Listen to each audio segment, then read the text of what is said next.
dal libro Luci nella Shoah, in cui Matteo Corradini racconta le vicende di alcuni deportati.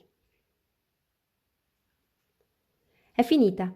La guerra si è chiusa e la pace un po' per volta ha preso le cose, come il colore del tè prende l'acqua nella tazza. Gabi lo pensa sorseggiando quella bevanda calda. In Persia e in Palestina la amano nello stesso modo. I primi anni dopo la Shoah furono segnati da parole e silenzio. Chi ritornava dai lager aveva voglia di raccontare ogni cosa, ma tanti si chiusero nel silenzio.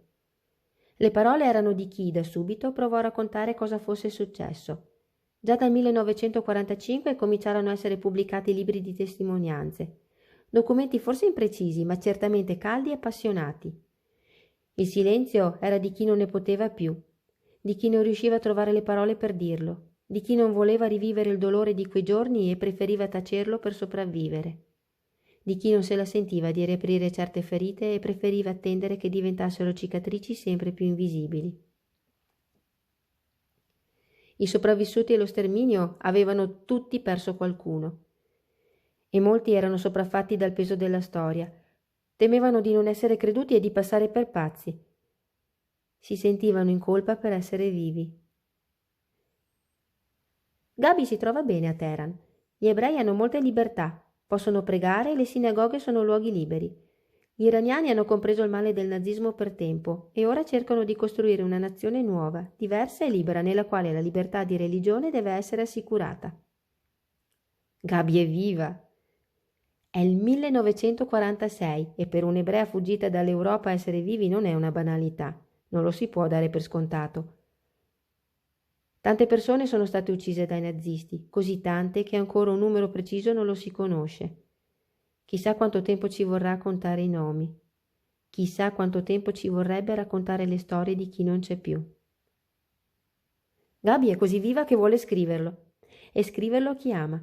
Compra una cartolina con la fotografia di 2 palme, 2 barche a vela, uno specchio d'acqua placida e calma. Forse è il Mar Caspio.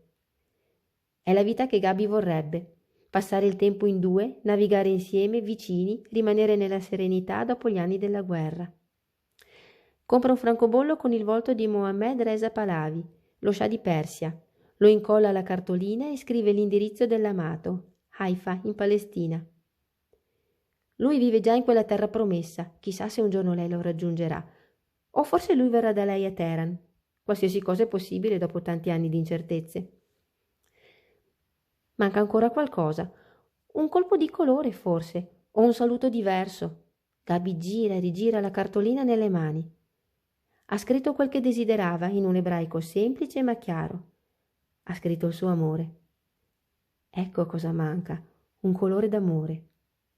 Gabi prende uno specchio e si passa il rossetto sulle labbra. Poi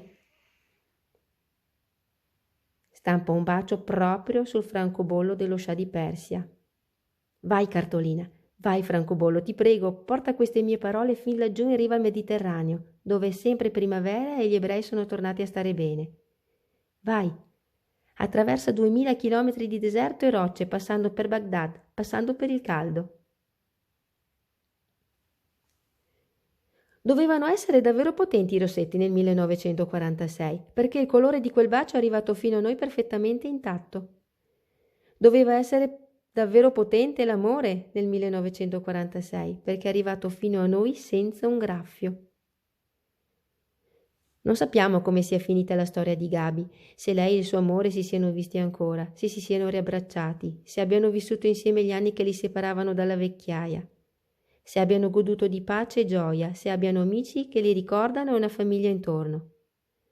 Non sappiamo come sia finita, ma sappiamo com'è cominciata, con un bacio di rossetto che viaggia per il mondo nella pace alla fine della guerra. E questo probabilmente ci può bastare.